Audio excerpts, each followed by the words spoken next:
Well,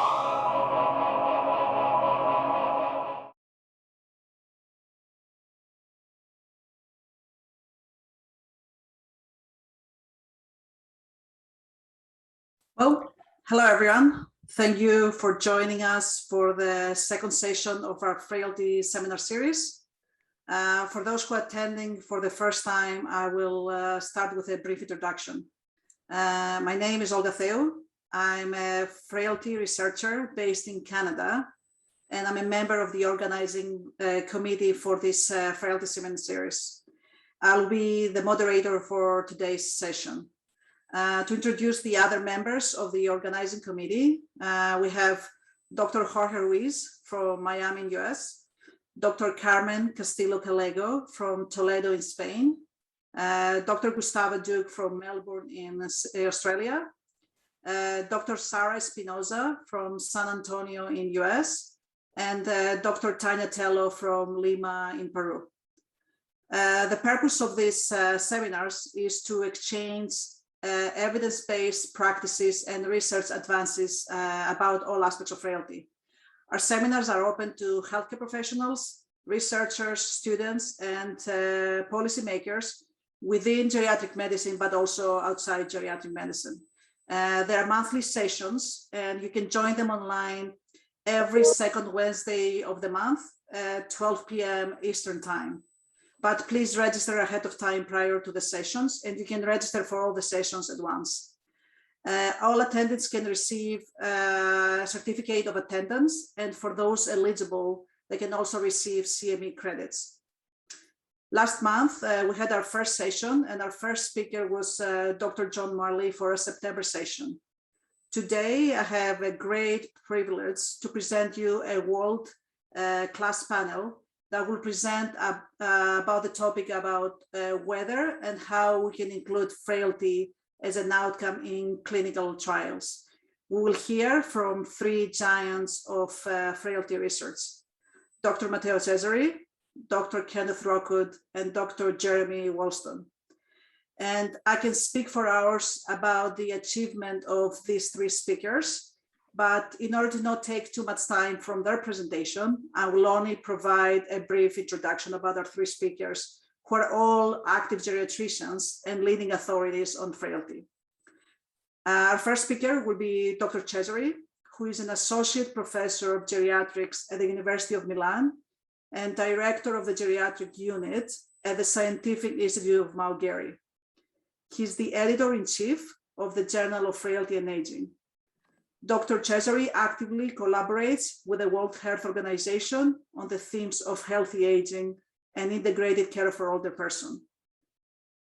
Our second panelist will be Dr. Rockwood, professor of geriatric medicine and urology and the Catherine Allen Weldon Professor of Alzheimer Research at Dalhousie University in Canada. He's the medical director of the Frailty Network for the Nova Scotia Health Authority. He developed the Frailty Index and the Clinical Frailty Scale.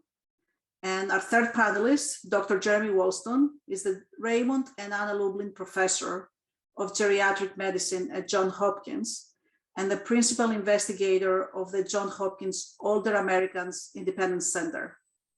He co-directs the Biology of Healthy Aging program at Johns Hopkins and is the Deputy Director of Geriatric Medicine and Gerontology at the Johns Hopkins School of Medicine. He was part of the team that developed the frailty phenotype. I'll ask each of our panelists to present for 12 minutes. And at the end of the three presentations, we'll have 15 to 20 minutes for discussion. So if you have any questions or comments from the panelists, please add them to the Q&A button that you have at the bottom of your screen. If you have any comments or questions about technical issues, the audio, video, sound, those type of things, please add it in their chat. But any comments and questions about the panelists, please use the Q&A function at the bottom of your screen. So with this, it's now my great privilege to pass the microphone to Dr. Cesari, who can share his screen to start his presentation. Thank you. Thank you, Olga. Thank you, everyone. Thanks a lot for the organization for having invited me this very interesting initiative. And I'm sharing now the screen with my presentation. I hope everyone can see it. Now, the title is Frailty as an Outcome in Clinical Trials. And I have to say that this was a quite challenging title, because usually we are used to see frailty not as an outcome, but rather as a mediator, as a confounder of our analysis. We may see it as a phase of our life or as a condition that we use as the baseline for predicting negative events. We are used to the idea that frailty, for example, is a predisability phase or a risk condition for negative events. But we never look really at frailty as an outcome in clinical research. And as soon as we made this change, this shift, we have to imply major methodological changes. There are major, there is a substantial change in the perspective in which we see frailty. And I'm not only talking about methodology of cost effectiveness, because of course, if I use frailty as a risk condition for disability, I isolate a certain amount of person. As soon as I use frailty as an outcome, I extend my baseline population to all the persons who are not frail. So a huge increase in the target population, the eligible population of clinical trials. I'm also mentioning the risk of having ethical issues brought in by this change of perspective, because we may risk of over-medicalizing a condition that today is for sure clinically relevant, but not yet implemented in the clinical practice as we would like. And at the same time, we may be at risk of creating a stigma of soliciting ageism as soon as we introduce this new term with a negative perception. Now, how we can define an outcome in older person? Now, an outcome has to be scientifically valid, and in particular in older person has to be clinically relevant. These are the two main criteria for starting defining an outcome in older persons. Now, if we start thinking at the scientific validation of frailty, I may use this slide showing the growing number of publications with the keywords of frailty that is indirectly showing us that there is a scientific agreement about the interest on this topic, and also providing an indirect validation of it. The clinical relevance of frailty is out of doubt. This is just one of the many examples showing that independently on how we measure frailty, independently of the negative endpoints that we may connect with, frailty is clinically relevant. But when we start discussing of frailty as an outcome, we also have to take into account the study hypothesis, the nature of the intervention, the measure of the endpoint that we are going to adopt, and the target population. These are four factors that may impact on the way in which we define frailty as an outcome. Now, I will start with the instruments, because I don't think that the instruments for defining frailty are the key issue here. We have a huge amount of instruments for defining this condition. I don't think that this is the most important thing feeding our discussions. Instruments are instruments. We are talking about the concept here. So I may say choose a validated instrument that is able to represent the concept that you have in your mind when you are running a study having frailty as an outcome. I think that more than the instrument per se, it is important to reason about the meaning that we give to frailty, because frailty may, of course, serve as an outcome, but we know that frailty may be seen from different perspectives and may also have different meanings. We may have frailty as a phenotypic expression. For example, the frailty phenotype proposed by Linda Fried and Jeremy Walston a couple of decades ago. Now, the phenotypic expression immediately gives us an idea of dichotomous variables. Yes or no, you are frail or not. Maybe you might be pre-frail, but I mean, it's a categorical variable. And the underlying background of this phenotypic expression is an heterogeneity of biological mechanisms, all of them concurring with one phenotypic manifestation that is responsible for adverse events. Now, this means that there is a biological heterogeneity, but this means also that in research we may work with the phenotypic expression in order to identify clusters of biomarkers, clusters of biological mechanisms that are concurring to the same manifestation. We may have also frailty mirroring the aging process. For example, the frailty index proposed by Ken Rockwood and Arnold Mitnitzky. I mean, a dynamic, longitudinal variable, continuous variable that is mirroring the aging process of the individual. In this way, you see that the approach is completely different. I mean, we are talking about continuous variable. We are talking about something that is closer to the biology than the clinical setting. At the same time, we cannot exclude that also the study of the interactions of items constituting the composite score of the frailty index may support the clusterization of a very complex phenomenon. We have also some alternative definition of frailty, for example, linking the concept of frailty to a very specific organ-specific condition as sarcopenia. I mean, this is something relatively recent that has mainly been built up for to pave the way to regulatory agencies to recognize a very specific condition linked to a unique monodimensional pathophysiological process as sarcopenia. So it is something that has more to do with the clinical trials focused on a disease, a very categorical disease, a traditional nosological condition as we are used to see in the clinical practice. I would not overlook also the use of the term frailty as an outcome when we have a clinical condition that may obviously indicate the frailty of the individual. So very often we see papers, we see articles that are talking about frailty without measuring it. Before the 2000, before the operationalization, all the persons in nursing homes were included in trials talking about frailty. Now, there might be conditions, events that may serve as somehow surrogates of the frailty condition.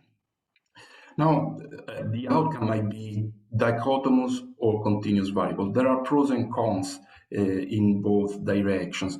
As I was mentioning before, in the clinical setting, we are used to talk about categorical variables. I mean, as soon as I categorize a biological variable, a biological parameter, automatically I lose information and I introduce an arbitrary decision, the cut point. Differently, the continuous variable is for sure closer to biology. Our organism is composed by continuous variables.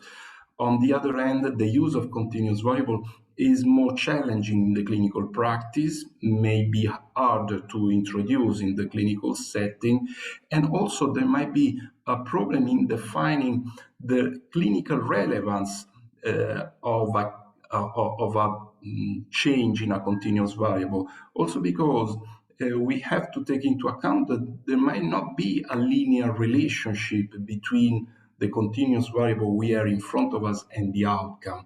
There might be a non-linear pattern that may lead us to have an heterogeneity in the relevance of the change according to the status of the individual. And there is another aspect that we need to consider when discussing about frailty in clinical trials and as an outcome. What about all the other conditions that are usually accompanying the frailty condition? What about diseases? Are we going to look at frailty as an isolated condition free of all the comorbidities? All comorbidities are part of the concept, and so in a very pragmatic way, we need to adopt an holistic approach, have a broader pragmatical way of approaching it. I mean, there is not a clear, straightforward answer to this. I think that we need to approach frailty as an outcome in clinical trials, always looking on a case-to-case way.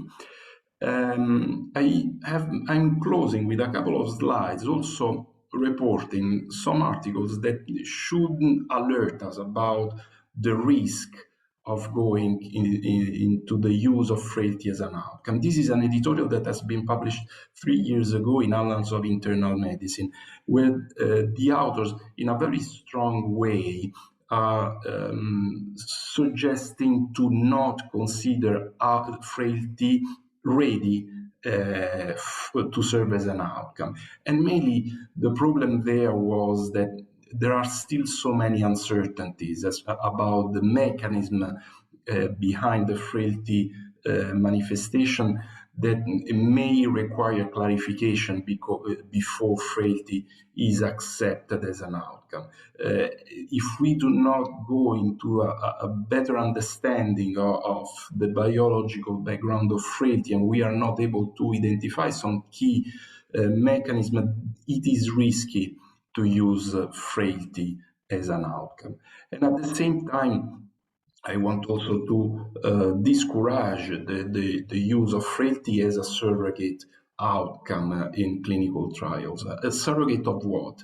Of course, frailty cannot be considered as a surrogate of disability because these are two completely different conditions. There might be an overlapping, but I mean, the heterogeneity of the two is so evident that they are not alternative. So perhaps frailty might represent a surrogate of biological aging, but again, it depends on how we measure frailty, which is the context of our clinical trial, and how we want to proceed in the methodological design of it. So in conclusion, I think it is necessary for us to clarify the terminology to avoid ambiguities. Frailty is so heterogeneously measured, perceived, and can be applicable to different settings, from the preclinical studies to public health studies, that we really need to be clear about what we want, which are our aims. It is difficult in this context to find one single solution for implementing frailty as an outcome of clinical trials. So we need always to consider the pros and cons and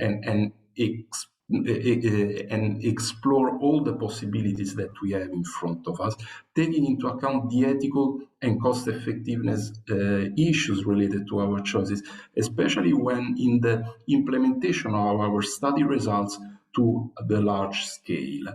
And then one last recommendation I think it is important to do is that our methodological choices should never be driven by convenience. We always need to consider our rationale, identify the clear hypothesis of our clinical trial, and then explore the possibilities, weighing the pros and cons of every methodological choice without necessarily taking the easiest way to go. Thank you. Thank you so much, Matteo. Appreciate it. Any questions or comments for Dr. Cesari's presentation? The audience can please add your comments and questions in the Q&A tab. And now we're going to move to our second speaker, second panelist, Dr. Rockwood. You can share your screen. Great. Thank you to Ken. We are not in the where we can see both of your slides. You can't see the slides. We can see both of your slides. We can see the. Ah, okay. Not the So full slide. second now, let me try that again then, shall I?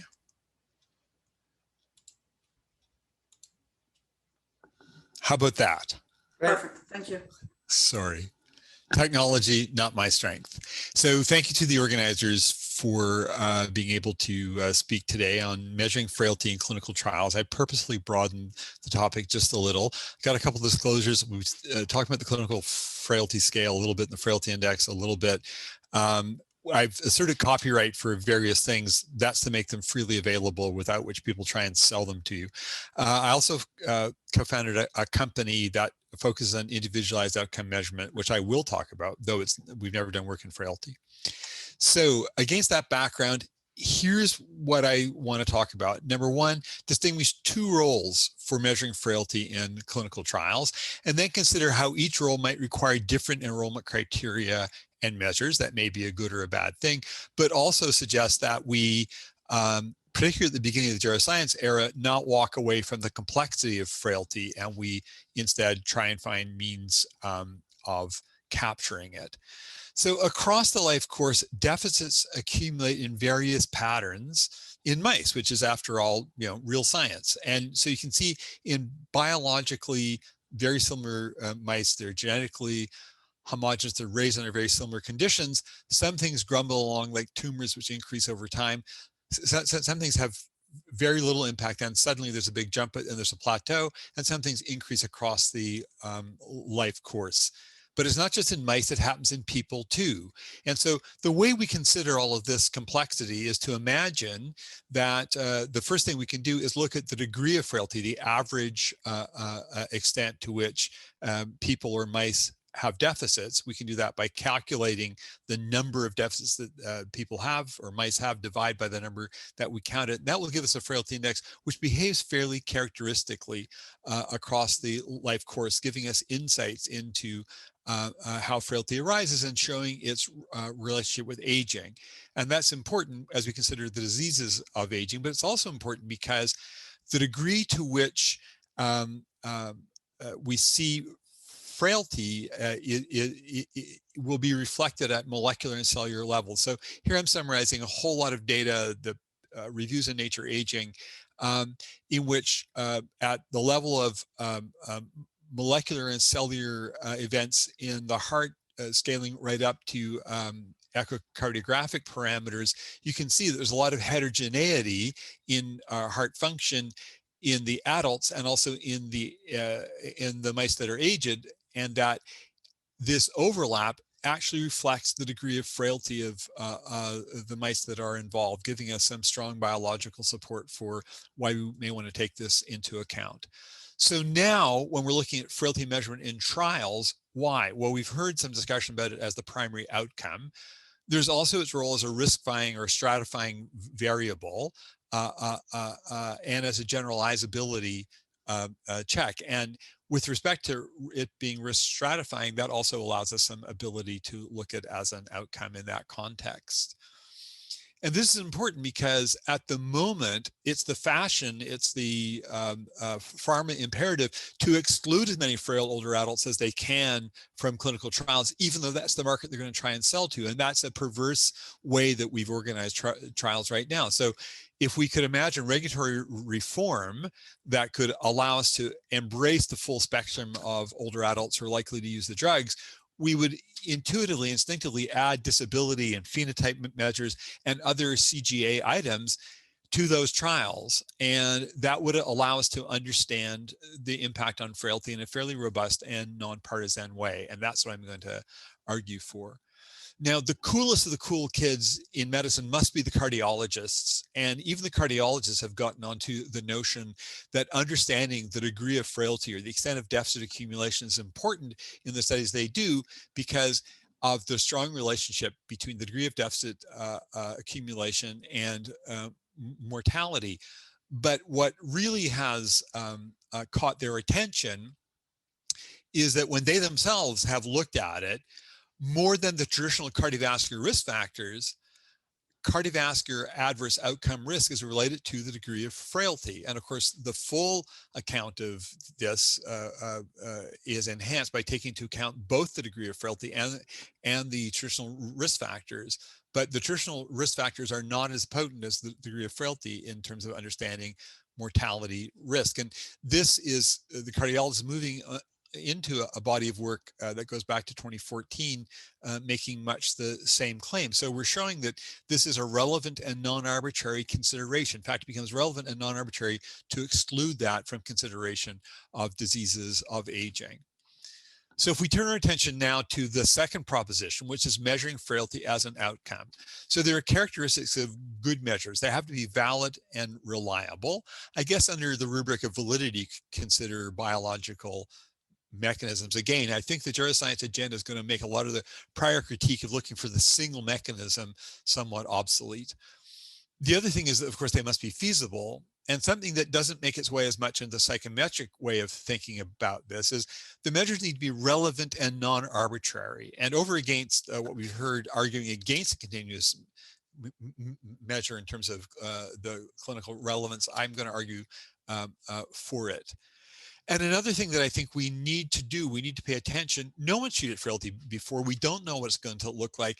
It's not clear we can anticipate all of the good effects. And so we have to have an approach to talking to patients, incorporating their preferences that would allow us to capture unanticipated benefits as well as unanticipated harms.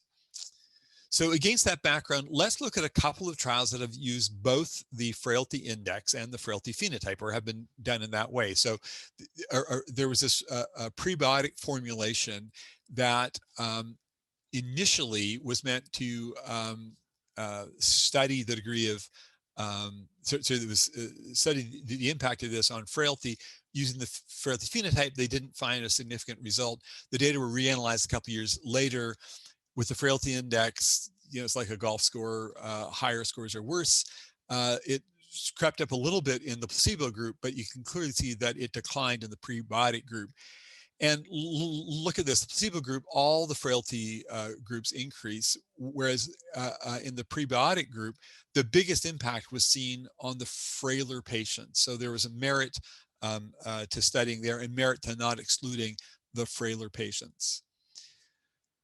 But now, by contrast, let's look at one of the first senolytic trials to report, even on its first 14 patients, senolytic drugs in idiopathic pulmonary fibrosis. And there, the frailty phenotype, or at least an important component of it, did better. So the frailty phenotype showed improvement, whereas the form of the frailty index that was used there, the FI lab, did not. But here's something that I found very fascinating, was that even though people's performance was better, the lung parameters, of which this is a representative one, did not improve. So as we measure these things which we know are relevant to health in old age, we may begin to find that the causal relationships we imagine to be there are not there in the way in which we imagine them. Another good reason to want to study in the broadest way we can frailty as we get into phenomena that are related to age. Now, there will be some differences, and as Matteo has made reference to, the conceptualization of frailty will in a big way dictate the sort of people you want to enroll in your trial. If you engage in this idea that frailty is all about predisability and exclude everybody with predisability and comorbidity and so on, you'll turn out to be as bad as pharma, looking for the people with the one thing that we can treat in the one way. And I doubt that's going to be a successful approach that will have any relevance to the broader group of people who are frail, most of whom have disability and most of whom have multimorbidity as well. But in any event, being a Canadian, my instinctive response to this is, what should we do? Do both, because each of them has the ability to tell us things that we don't know now, particularly at these very early days. But if we're going to do this, we got to act like geriatricians, and we got to get to grips with the complexity of frailty. And that means we have to incorporate the elements of a comprehensive geriatric assessment as we evaluate patients and as we evaluate the outcomes of any treatment that we're going to propose. And we have to have ways to talk and listen to patients and families so we can get at the clinical meaningfulness question by seeing whether what we do is relevant to what they want. And here's the thing that I want to underscore about why even traditional slow-moving pharma should measure frailty. And if we look at the experience with Alzheimer's disease, frailty is not a disease, but it profoundly influences disease expression, particularly for the diseases of old age. So no surprise, the people at lowest risk of dementia is when you study their brains, you found out that they had neuropathologically healthy brains and they themselves were fit. Higher risk of dementia was seen in people with the neuropathology of dementia, but it wasn't everybody. And the people at the lowest dementia risk in this group were the ones who were the fittest. The people at the highest dementia risk were the ones who were the frailest. And this is a very strong indication of how we need to get to grips with the ways that frailty is an important outcome for us. So to sum up, frailty can be measured in clinical trials, either to stratify risk or as an outcome, or both. This is a non-trivial decision as to which approach we take, because it's going to influence who we think might benefit and how we understand how these processes work. I'm arguing in favor of having a very broad church, very broad understanding of things, using criteria and measures that allow that. And I see no reason not to measure both the frailty phenotype and a frailty index in the work that we do, and the caution that we as geriatricians really need to make sure that we continue to capture the complexity of frailty in clinical trials. One thing I've learned in my years is never miss the opportunity to advertise a postdoctoral fellowship when you've got one. So we're very interested in anyone who would like to do postdoc work with us who's coming from a strong quantitative background. You can contact Sherry Fay or Olga Theo or myself, and we'd be happy to hear from you. No one does work like this on their own. I've been very fortunate to work with a great number of people over the years. We heard about now, sadly, the late Arnold Mitnitzky, but a really important group of people to have great funding. I thank all of them. And I thank you again for this opportunity. Thank you very much. Thank you so much, Ken.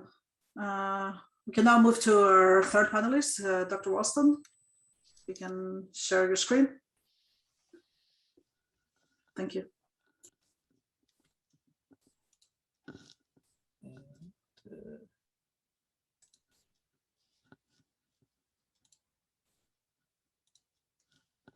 Okay, can you see it and hear me?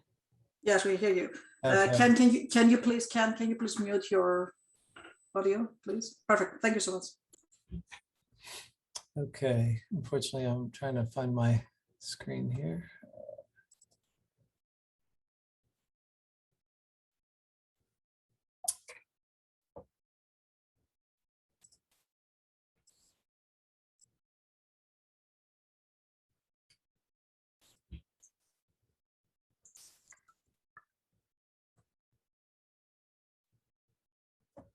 Okay, so thank you. I'm going to take a little bit different approach. I'm going to talk about the frailty phenotype that we've developed and how that's been used over the years. And I think most of it will be around the biology of this. And I think Matteo got into a bit of that, and I will pick up on that strand. But I also want to strongly agree with Ken that I think both of the phenotypes, both the phenotype and index measures should be incorporated into any clinical trial that we're working on. I think it's important to try to capture that broad range of vulnerability that we see in older adults, and certainly want to make sure that we're doing that. So as you all know, we're often working on this margin here in older people, this area after age 70, where we're trying to impact sort of the health span.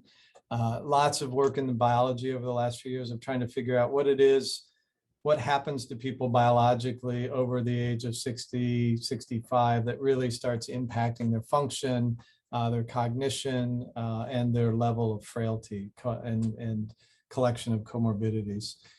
Frequently people want to maintain a good life late out into their 80s and 90s with high energy levels, good health, not too many diseases, living independently. thinking clearly, and having enjoyable social contacts. So that all of that is kind of rolled into what we think about these sort of high quality late life lives that people want to live, and that I think all of us are trying to work for in geriatrics and also in frailty research. So the potential goals here is what I'm going to talk about: treating physical frailty. That's something that could be a goal, but I'll probably maybe refute that a bit. Prevent frailty and promote resiliency with both function and cognition in older adults. And then finally, reduce the accumulation of chronic disease states. And I think the work that we do in frailty is sort of focused on that and the common goal. So in the phenotype that has been mentioned earlier, so we always came at this with this very basic core biologic change that's happening as people age and get more frail. So you see this circle represented here. And we think we conceptualize frailty as an underlying biological state that spins out these symptoms, signs and symptoms. And that's how we have identified frail people in the past to begin to understand their biology and to study it more closely. So as a biologic construct, we think that there are multiple physiologic systems that are impacted and make this platform of vulnerability that spins off into the phenotype of frailty that we talk about, but also probably sort of the index type frailty with lots of other conditions and disease states that spin off of this underlying biologic change. And it likely persists for years, and there may be some clinical signs or symptoms that pop up earlier, but it may be later. And I think that this is a target for clinical trials, this sort of biologic change. And that really goes to the heart of the geroscience initiatives that are frequently discussed now across the world, and targeting these biologic changes that impact all kinds of aging phenotypes, cognition, function, and frailty. So again, the model that we've used out here with these molecular aging changes, very specific changes in mitochondria, in DNA methylation, apoptosis, senescent cells, and autophagy. These are probably some of the major strands of biologic aging that we think then impact people as they age and drive physiologic changes in stress response systems and inflammation, altered hormones that impact then frailty, sarcopenia, probably cognitive decline as well. So this is kind of the clinically apparent version. And then out here, we know the outcomes associated with frailty of all kinds. But again, I would just draw your attention to these biologic targets and some of these physiologic targets for clinical trials, which I think is probably where most of the growth has been, and where things are probably headed in the coming years as more and more specific agents come out that are targeting these particular changes. So this is another way that we often think about it in clinical practice. So we know there are frail people out there. They have these signs and symptoms, physical frailty.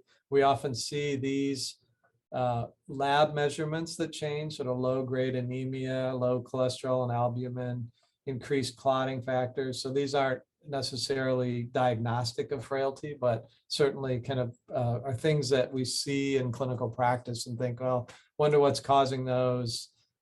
Should we be doing something about it? But often in geriatric practice, we sort of watch and wait and worry a little bit and see if they get worse. And then underlying all of this is the biology that we and many other groups have worked on over the years with this physiologic systems, and ultimately these molecular changes that I talked about with senescence and maybe stem cell exhaustion, mitochondrial dysfunction.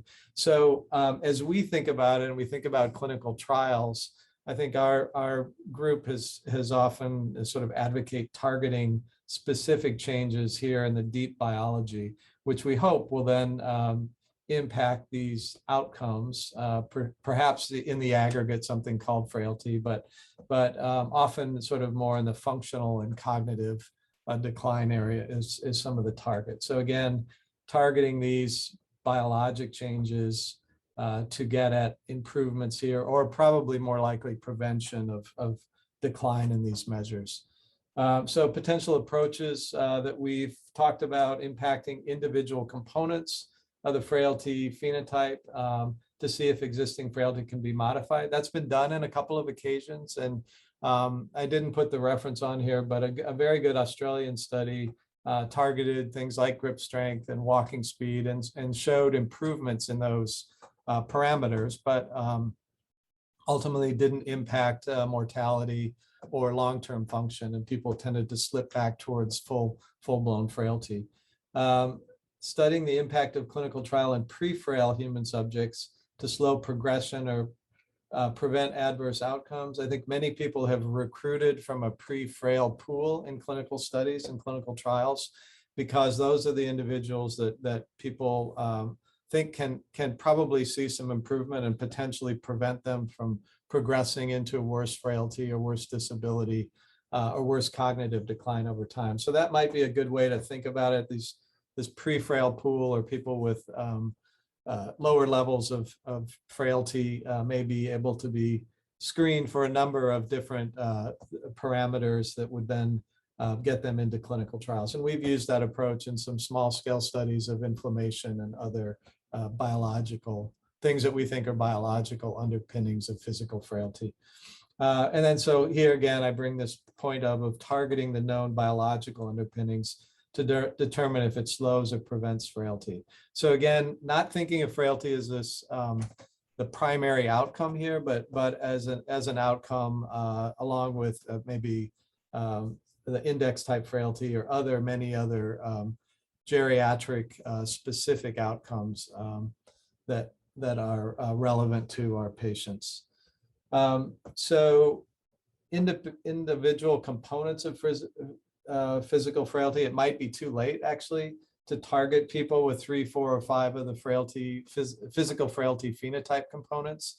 Again, it's a bit different in the index in that we have very specific measures that are always in the same is in the diagnostic criteria. And so again, those could be targeted, but probably often if there are changes and they're in that lowest 25th percentile, it's probably already a bit too late to target them specifically. But there may be some way to impact those other outcomes that are associated with frailty though. So mortality, there's a super high mortality rate associated with late stage frailty. So it could be that some interventions may impact that. And I think that would be sort of something that would have increased traction with drug study development. And then finally, it's very difficult to find human subjects for volunteers in this category. If you're thinking about a clinical trial, especially a pharmaceutical trial in this population, they're already difficult to find because many of them don't feel well, they don't get out much, they're already sort of sequestered from the main geriatric population. So it's a difficult slog to get a lot of people into a clinical study who are already in the frailty category.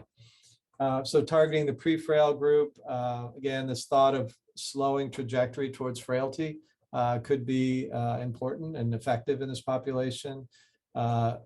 Maybe more ability to impact some of the functional measures such as gait speed in this population. Again, they're not kind of out at the end of the spectrum there, and there may still be some time to intervene. The ascertainment of the pre-frail group and the variability in these individual frailty characteristics may be a problem if you're trying to use pre-frailty as an outcome. Again, there are 5 different characteristics, and sort of mix and match to get to the pre-frail status has been probably not as specific as the full-blown frailty that we use in the phenotype. And then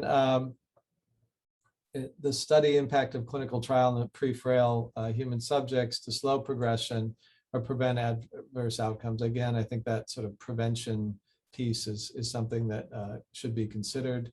And then this known targeting of biological underpinnings, I think, will be important to see if we can prevent it. So a couple closing points here, targeting the biological underpinnings of frailty. I mean, in my experience, and I think the people that I've worked with over time, it's easier to get FDA approval for new biologic agents if there's a primary or cognitive outcome associated with it. So So physical frailty per se is often not, has not been approved, and probably any kind of frailty at this point for an outcome in new drug development.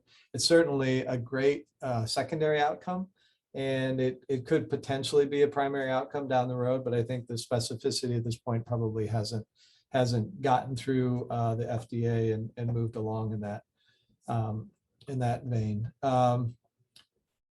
Maybe better, therefore, as an important secondary outcome. And again, I think I would agree with Ken strongly that index type frailty or the phenotype should be included in these, especially as a secondary outcome if you're looking for a drug trial and targeting something specifically biologic. So again, multiple important geroscience targets emerging in senescence. The senolytic agents are really beginning to come into their own. Mitochondrial targeting, lots of sort of chronic inflammation agents, sort of milder that have been developed and are starting to come online. So look for these as potentials for clinical trials down the road. And although they won't likely impact end-stage physical frailty, they probably will be able to impact function and cognition and potentially impact the transition into physical frailty. So just in summary, late stage physical frailty, probably not remediable. So I wouldn't put that in as a primary outcome. Targeting pre-frailty is easier, although preventive strategy likely more effective.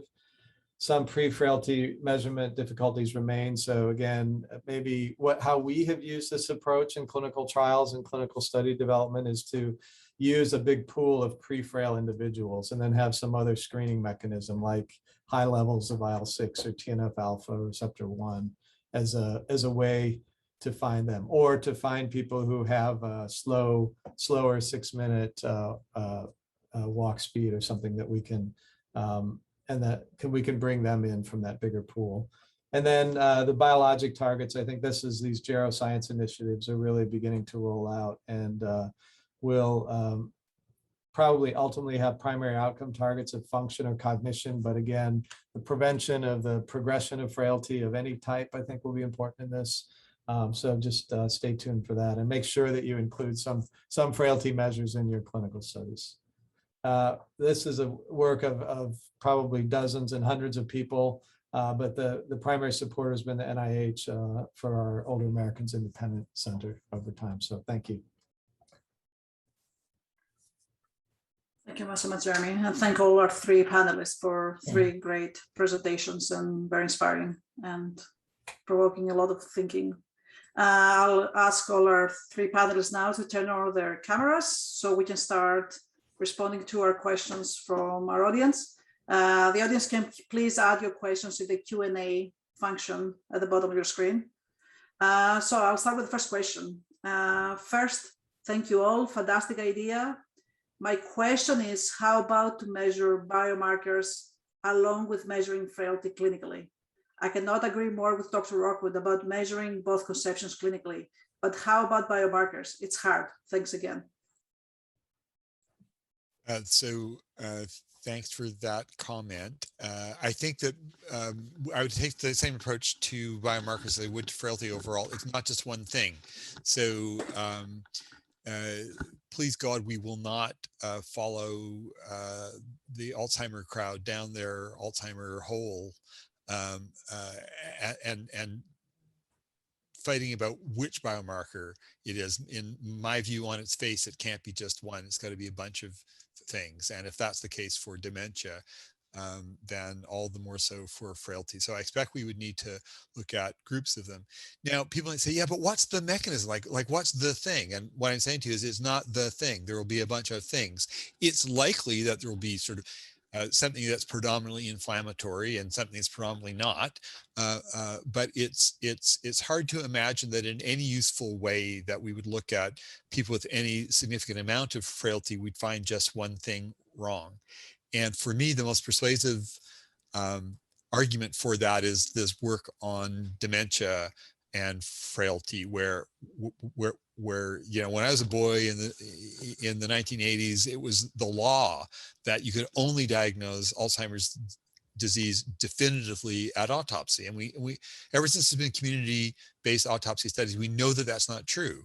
And so the work which says here's how I interpret it: treat neuropathology as a risk factor, and then look at the extent to which that risk factor is expressed by the degree of frailty, also a risk factor, becomes an important way to think about the complexity of these late life illnesses. So what I would say in short is, don't bet on one biomarker, measure a bunch, see how they behave, possibly look for subtypes. But if you did find subtypes, you'd want to replicate that many, many times before you could take that as likely. That'd be my bias. I'll quickly weigh in on that. I think I would agree with Ken. You should have some specific, you know, sort of domains of measurement around inflammation. But I think as we move into this geroscience era, there really are going to be very specific biologic targets, you know, related to cell senescence, for example. And then you do need to have more specificity in those measurements to see if the drug is actually hitting the right target. Those, unfortunately, are not, you know, kind of well worked out yet. There isn't a blood serum marker for senescence that works very well. And a lot of the stuff is ongoing in animal models. But I think within 3 or 4 years, there will be some better markers in those domains. So just keep track of that and add them in as they come. And in the inflammation realm, I do think there are some better markers than others. We and many other people have done work over time, and the two that really rise to the top in the inflammation world are IL-6 and TNF-alpha receptor 1. Those are the ones that appear to be most kind of closely linked to the core and chronic inflammation biology. Not clear why. There may be better markers that come along, but for now, I think those two are the ones that tend to stand out, and at least their relationship to adverse health outcomes of all kinds in older adults.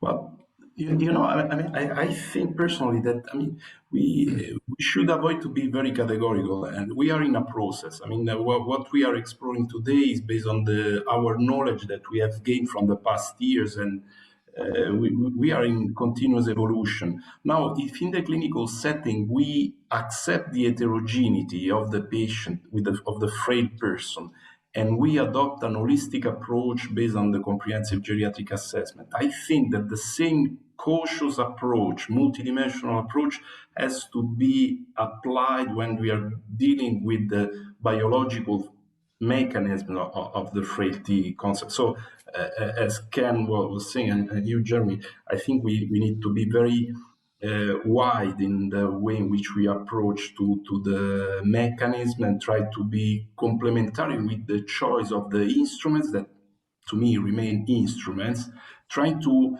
incorporate the feedback of multiple studies, because one will never be sufficient to completely explain the entire picture, and try to repeat every time, because, I mean, there is no older person equal to another person. We are dealing with a continuous heterogeneity and specificity that requires multiple testing and attempts.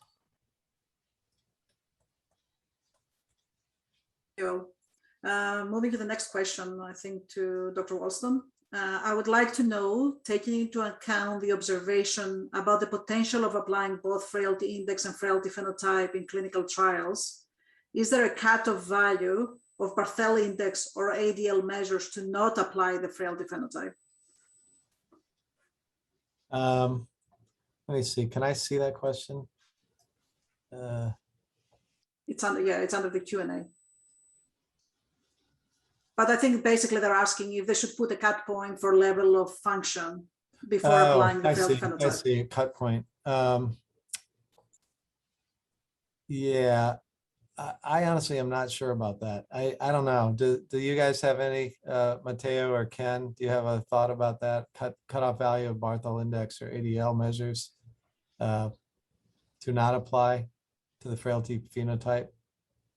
No, I personally, I don't know. Also because, I mean, we are dealing with questionnaires that are assuming that every item has the same point, whereas given the shortness of the questionnaire, I would not be so confident. So I'm not sure there is something like this. Yeah, I agree. I instinctively would be nervous about saying that someone is too disabled to be frail. Yeah. Okay. Moving to the next question. Which frailty assessment tool should we be using in ambulatory settings? Tool that's been validated, sensitive, specific, and if it doesn't require a special tool, that would be great. Yeah, so I mean, I think I would advocate with Ken that we, use both of them. There's so many great tools out there now, and ultimately the goal of any of these tools, I think, is to, in an ambulatory setting, is to identify vulnerable older people so that they can be either kind of wrapped into a more comprehensive geriatric assessment, or they can be, managed differentially in a sort of a subspecialty setting, cardiology or wherever they're headed for more tests. So, it kind of, for us, at least in clinical practice, it kind of puts a red flag next to them. And I think, each of the tools, or any of the tools really, and even the quick screeners have their value for finding these frail or just sort of vulnerable people. So I think most of them have been validated. Most of them are sensitive and specific. And the phenotype does require a grip strength dynamometer and a walking speed. So that takes a little bit longer, but this was all validated in ambulatory population. So it does find a subset of people that are often probably missed by other tools. Well, Yeah, the one. in fact, I'm sorry, Ken, go ahead. No, I'm saying the one we're using, unsurprisingly, is the clinical frailty scale. But it's draw to your attention that the group in that, the CFS4, who are now, thanks to the work that Ulises Perez-Zepeda has done with us, we're calling them very mild frailty. Two of the criteria in that are slowing up and feeling more tired, right? And this is empirical validation to arrive at that. So and you will recognize those as elements of the frailty phenotype. So in an ambulatory environment where you shouldn't have people who are so frail that they can't hold on to the dynamometer, I think that becomes a reasonable thing to add as well. I would just add, I think that the first question should not be which is the instrument, but why you want to measure frailty. Because then you may realize that sensitivity and specificity are not, you do not need a high sensitive and high specific instruments. You may have, it depends on the intervention, on the resources that are behind the positive and negative results that you may have from the screening of frailty. So it depends on the use that you will do with the results of your test that will define the best instrument. Thank you. Next question.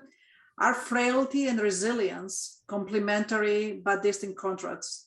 Addressing the impact of COVID crisis on biological aging, should they be measured together? Matteo, maybe you want to take it on first? Well, frailty and resilience probably are complementary. Frailty is providing a cross-sectional evaluation of deficits. Resilience is more challenging to measure in the clinical setting because it implies the capacity also to measure the stressor and the pre-event condition of the individual. In a perfect world, and hopefully in the future, we will be able to track the dynamics of the capacity of the individual and then be able to measure resilience. But I'm not sure whether we are in this position at this stage. For sure, frailty is more clinically easier to implement in the clinical setting at this time. Yeah, we have an ongoing study of resiliency in response to clinical stressors. So people coming in for knee replacement or bone marrow transplant or dialysis, and are kind of looking at them before and after their stressful event, and kind of deeply diving into the same biology that we've hypothesized underlies frailty. And so we don't have those results yet, but we do use physical frailty as sort of the opposite of resiliency, at least in that study construct. And so I think they're certainly related, but I would agree with Matteo. We don't really have a good way to measure resilience yet, physical resilience. There are probably better tools for psychological resilience and other markers there. So. Yeah, I'd endorse both of that too. In our studies, we've been looking. I'm really anxious in my career not to get involved in another semantic debate. So we've been very careful about the words that we use, and of the published work that's around, the papers with Yashin Ukrentseva, where they distinguish between robustness, which is the ability to resist a stress, and resilience, the ability to recover from it. That fits nicely, and each of them is well worked out in engineering. And so there's a bunch of math constructs that are already there that don't need to be invented. And so in our approach, where we're trying to look at damage giving rise to deficits when the damage can't be either resisted or repaired, this fits very nicely. And I think that we should, if we're going to delve into this more, should try to the extent possible to come from a quantitative standpoint and see where that brings us, rather than have a bunch of words and try to figure it out after what we actually meant by them. So that's my bias now. Thank you all. It's 2 o'clock, so I don't want to keep people much longer than the scheduled time. Thank you so much, all our 3 speakers, for a great presentation. It was a great privilege to have you here. And I know this question that we asked you to answer was quite challenging, but we appreciate your 3 perspectives, definitely. Yeah. And I also thank the participants for joining us, and hopefully finding, as I found, the session informative. And to also advertise our next session, that would be on November 10th, we will have Dr. Jonathan Afilalo from McGill University in Canada, who will present on frailty and heart failure. What if all the failure is not in the heart? Thank you so much, everyone. Thank you. Well done. Thank you. Thanks. Yeah, thanks for organizing. This is a great network of webinars. Thank you. Thank you. Bye. Bye. And we also have a T32 at Hopkins. If anybody's interested in postdoc for clinical trials, we have some of that going. So I'll put in an advertisement there too. So send me an email. Thank you. I will post it, Jeremy, into the group. Okay. So everybody can see.